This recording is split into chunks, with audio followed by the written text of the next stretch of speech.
स्वागत है दोस्तों एक बार फिर से आपका आपके अपने चैनल ज्योतिषी उपाय में। आज के इस वीडियो में आपको एक सामान्य जानकारी दी जाएगी। हर महीने अमावस्या और पूर्णिमा की तिथि आती है।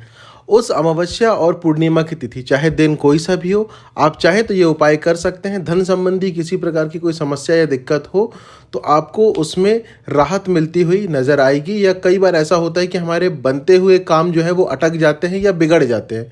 उस चीज़ों में भी या उस प्रकार की समस्या भी अगर आपके साथ है तो उसमें भी आपको राहत मिलेगी।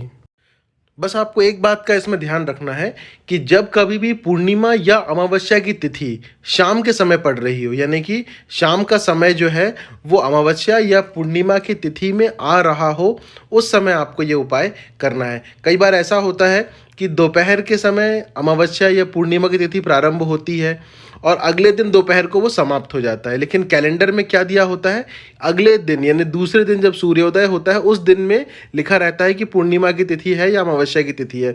आप देख लें कि पूर्णिमा प्रारंभ कब हो रहा है, अमावस्या प्रारंभ कब हो रहा है और शाम का समय जो है वो किस दिन आ रहा है, जबकि शाम का समय भी हो और पूर्णिमा या अमावस्या की तिथि भी हो। ऐसे समय आपको क्या करना है कि शाम के समय आपको अपने घर के जो मुख्य द्वार है, जहाँ से हम लोग घर के अंदर आते हैं, उस द्वार के सीधे हाथ की तरफ आपको एक दिया जलाना है। यानी कि जब आप अपने घर के मुख्य द्वार पे खड़े होंगे और बाहर की तरफ देख रहे होंगे तो उस समय जो आपका सीधा हाथ है उस साइड आपको एक दिया रखना है। दिए का मुख जो है वो घर के बाहर की तरफ होगा। उस दिए को आप चाहें तो घी का दिया भी बना सकते हैं, यानी कि घी का प्रयोग कर सकते हैं दिए में, या फिर नहीं हो तो आप तेल का प्रयोग भी कर सकते हैं।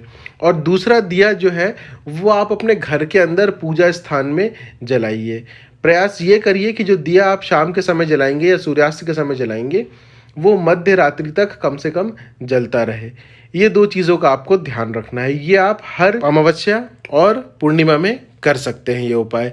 अब दिए के साथ साथ आपको, जब आप दिया जला रहे होंगे तो अमावस्या और पूर्णिमा के दिन माँ लक्ष्मी का आप निश्चित तौर पर ध्यान करें और कनक धारा स्तोत्र का एक बार पाठ अवश्य करें दिया जलाने के बाद, और माँ लक्ष्मी को अपने घर में आमंत्रित करें। जो मुख्य द्वार में आपने दिया जलाया है वो अगर कुछ देर जलने के बाद बुझ भी जाए तो कोई बात नहीं, लेकिन जो घर के अंदर आपने दिया जलाया हुआ है या प्रज्वलित किया हुआ है उसे मध्य रात्रि तक जलने के लिए आप इतना उसमें घी या तेल जो भी आप प्रयोग कर रहे हैं वो डालें कि वह आराम से मध्य रात्रि तक जल जाए या जलता रहे। मध्य रात्रि से ज़्यादा भी जलेगा तो भी कोई दिक्कत की बात नहीं है। प्रसाद के तौर पे आप शक्कर के दाने या मिश्री के दाने माँ लक्ष्मी को भोग लगाएं और वो प्रसाद जो रहेगा वो अगले दिन सुबह केवल अपने घर के लोगों के साथ ही मिल बांट करके खाएं। जो लोग खीर का प्रसाद बना सकते हैं, जो बना सकते हैं वो, ऐसा कोई ज़रूरी नहीं है कि आपको बनाना ही है, जो बना सकते हैं, जिनकी क्षमता है बनाने की, वो लोग खीर का प्रसाद भी लगा करके माँ लक्ष्मी को भोग में अर्पित कर सकते हैं। ऐसा कहा जाता है कि माँ लक्ष्मी को खीर का भोग अगर पूर्णिमा के दिन विशेष तौर पर अर्पित किया जाए और उसे परिवार में बांट के खाया जाए, खासकर जो दाम्पत्य जीवन होता है या जो पति पत्नी होते हैं उनके बीच में प्रेम बना रहता है। इसलिए हर पूर्णिमा को कई लोग अपने घर में खीर का प्रसाद बनाते हैं, माँ लक्ष्मी को भोग लगाते हैं और फिर उसे ग्रहण करते हैं। ध्यान रखिएगा कि जो भी प्रसाद आप इस प्रकार से बनाते हैं ये किसी बाहर वाले को बिल्कुल भी ना दें, आप स्वयं ही उसका सेवन करें। धीरे धीरे आप देखेंगे कि आपके घर में एक सकारात्मक परिवर्तन आ रहा है। आपकी जो भी समस्या थी, जिस चीज़ के लिए आपने ये पूजा या ये जो उपाय प्रारंभ किया है, इस चीज़ से लेकर के भी आपको कहीं ना कहीं सकारात्मक परिणाम देखने मिलेंगे।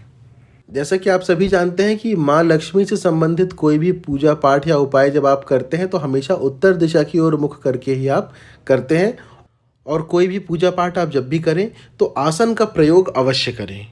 एक ज़रूरी बात और भी रह गई है इसमें, आप अमावस्या के दिन खीर का भोग माँ को लगाएं चाहे ना लगाएं, पूर्णिमा के दिन प्रयास करें, अगर लगा सकते हैं तो लगाएं, नहीं तो शक्कर या मिश्री के दाने का भोग आप हमेशा ही लगा सकते हैं। आप चाहें तो रोज़ भी ये उपाय कर सकते हैं, ऐसा नहीं है कि आप रोज़ नहीं कर सकते हैं, लेकिन जो लोग प्रतिदिन इस उपाय को नहीं कर सकते हैं या इस प्रकार से पूजा पाठ नहीं कर सकते हैं वो प्रयास करें कि कम से कम महीने में पूर्णिमा और अमावस्या के दिन तो इतना कर ही लें।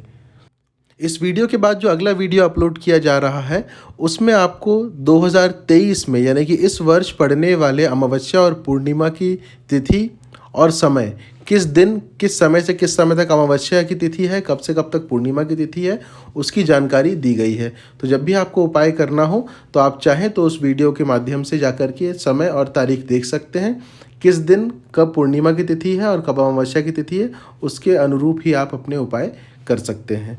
लिंक डिस्क्रिप्शन बॉक्स में नीचे दिया हुआ है। कोई प्रश्न हो तो आप पूछ सकते हैं। जल्द ही दूसरे उपाय के साथ फिर उपस्थित होंगे। धन्यवाद।